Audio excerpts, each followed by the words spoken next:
ആയാലും ഇന്ത്യയിലായാലും കേരളത്തിലായാലും പോളിസി മേക്കിങ്ങിൽ സ്ത്രീകളുടെ സാന്നിധ്യം എന്ന് പറയുന്നത് ഒട്ടും തന്നെ ഇല്ലെന്ന് തന്നെ പറയാം.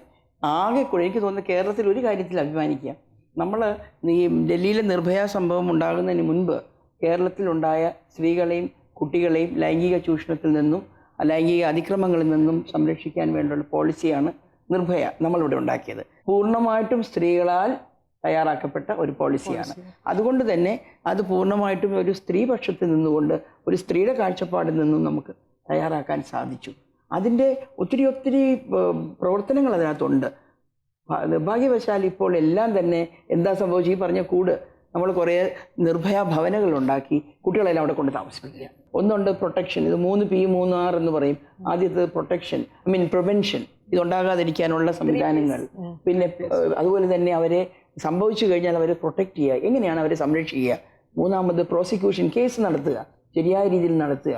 പിന്നെയുള്ളത് അവർക്ക് റീഹാബിലിറ്റേഷൻ, റീഇൻറ്റഗ്രേഷൻ, അത് മറ്റേ റെസ്ക്യൂ റീഹാബിലിറ്റേഷൻ ആൻഡ് റീഇൻറ്റഗ്രേഷൻ. ഇതാണ് 3R. പക്ഷേ ഇതെന്താ നടക്കുന്നത്? ആകെ നടക്കുന്നത് ഇവരെ പിടിച്ച് നേരെ കൊണ്ടുപോയി ഈ കൂടുകളിലും കിട്ടുക. അവിടെ 20 കുട്ടികൾക്കുള്ള സ്ഥലമാണെങ്കിൽ അവിടെ 50 പേര് താമസിക്കും. വെളിച്ച പോലും കാണാത്ത സ്ഥലമാണ്. ഞാൻ അവിടെ പ്രായം എന്നുള്ള കാര്യത്തിൽ ഞാനത് വിഷമിച്ചു. കാരണം ഈ തുടക്കക്കാരെന്നറിയത് ഞാൻ അതിനകത്തുണ്ട്. ഞങ്ങൾ ആദ്യത്തെ ഭവനം തുടങ്ങി ഞാൻ എൻ്റെ സമയത്താണ്.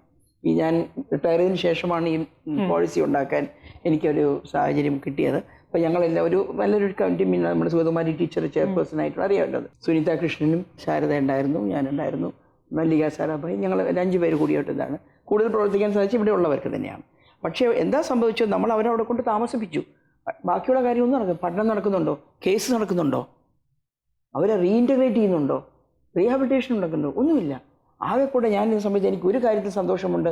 ഒരു കുട്ടി അന്ന് ചീഫ് മിനിസ്റ്റർ ആയിരുന്ന ശ്രീമാൻ ഉമ്മൻചാണ്ടിയുടെ മുമ്പാകെ ഇതിൻ്റെ ഉദ്ഘാടന ദിവസം ഒരു സ്കിറ്റ്, ഒരു മൈം ഉണ്ടായിരുന്നു. ആ മൈമിൽ പിതാവിനാൽ പീഡിക്കപ്പെട്ട ഒരു പെൺകുട്ടിയും അവളുടെ ഇളയ സഹോദരങ്ങളുണ്ട്.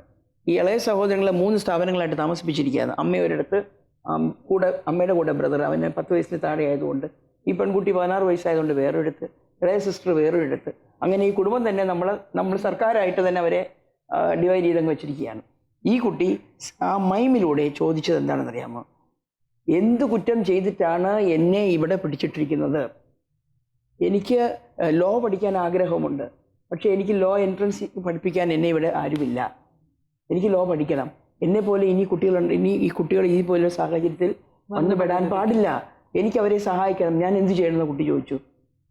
ഞങ്ങൾ സംസാരിച്ചു. അപ്പോൾ മുഖ്യമന്ത്രി അടുത്ത് പോകാനുള്ള സാഹചര്യം ഞങ്ങൾ ഉണ്ടാക്കി കൊടുത്തു. അപ്പോൾ ആ കുട്ടിയെ എന്തെങ്കിലും ചെയ്യണമെന്ന് അദ്ദേഹം പറയുകയും ചെയ്തു. ഈ കുട്ടിക്ക് വേണ്ടി സർക്കാരിൽ നിന്നും 5 ലക്ഷം രൂപ വാങ്ങിച്ച് ആ ഇടയ്ക്ക് തുടങ്ങിയ ഒരു പുതിയ ലോ കോളേജിൽ ഈ കുട്ടിക്ക് അഡ്മിഷൻ വാങ്ങിച്ചു കൊടുത്തു. സർക്കാരിനെ കൊണ്ട് കൊടുപ്പിച്ച് ഈ കുട്ടി അവിടെ ചേർത്തു. കുറേ കഴിഞ്ഞപ്പോൾ കുട്ടി പറഞ്ഞു, എനിക്ക് എൻ്റെ അമ്മയുടെ കൂടെ താമസിക്കാൻ ഒരു ആഗ്രഹമുണ്ട്. അത് ഞങ്ങൾ കുറേയൊക്കെ ഒന്ന് സാധിച്ചു കൊടുത്തു, ഒരു കുക്കായിട്ട് അടുത്തൊരു സ്ഥലത്ത് തന്നെ താമസിപ്പിക്കാൻ. പക്ഷേ ഇത് ഒറ്റ കേസാണ്. 100 കണക്കിന് കുട്ടികൾ. ഇപ്പോൾ എൻ്റെ ഒരു നമ്മളൊരു പോളിസി ഉണ്ടാക്കിയെങ്കിലും അത് നടപ്പിലാക്കുന്നവർക്ക് അതിനുള്ള ശരിയായ ഒരു ഭാവനയോ അതിനെക്കുറിച്ചുള്ള യാതൊരു ബേസിക് ആയിട്ടുള്ള അറിവ് പോലും ഇല്ലാതെയാണ് പ്രവർത്തിച്ചു പോകുന്നത്. പലപ്പോഴും ഞാൻ വിചാരിച്ചു പോകുന്നു, നമ്മൾ എന്തിനെ കണ്ടാണ് ഇത് ചെയ്തത്? കേരളത്തിലെ ധാരാളം കുട്ടികൾ ലൈംഗിക ചൂഷണത്തിന് വിധേയരാകുന്നുണ്ട്, കേരളത്തിനുള്ളിലും പുറത്തും ധാരാളമായിട്ട്. ഇവരെയൊക്കെ ഒന്ന് ഇതിൽ നിന്ന് മാറ്റിയെടുക്കാൻ, സംരക്ഷിക്കാനാണ് നമ്മൾ ശ്രമിച്ചുകൊണ്ടിരിക്കുന്നെങ്കിൽ ഈ പറഞ്ഞ 3P 3R നടന്നിരിക്കണം. അതിനുള്ള ഒരു ഇത് കാണുന്നില്ല എന്നുള്ളത് ഏറ്റവും സങ്കടകരമാണ്.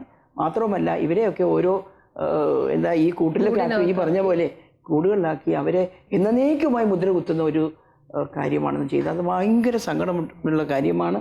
പോളിസി മേക്കിങ്ങിൽ എല്ലാ കാര്യങ്ങളും, അത് ഏത് വകുപ്പിലായാലും നമ്മൾ സ്ത്രീ സാന്നിധ്യം ഉണ്ടാകണം, സ്ത്രീ കാഴ്ചപ്പാടുണ്ടാകണം. ഇവിടെ നേരത്തെ പറഞ്ഞ പോലെ നമ്മുടെ വീട് അല്പമൊക്കെ അലങ്കൂലപ്പെട്ട് കിടന്നാലും കുഴപ്പമില്ല കേട്ടോ.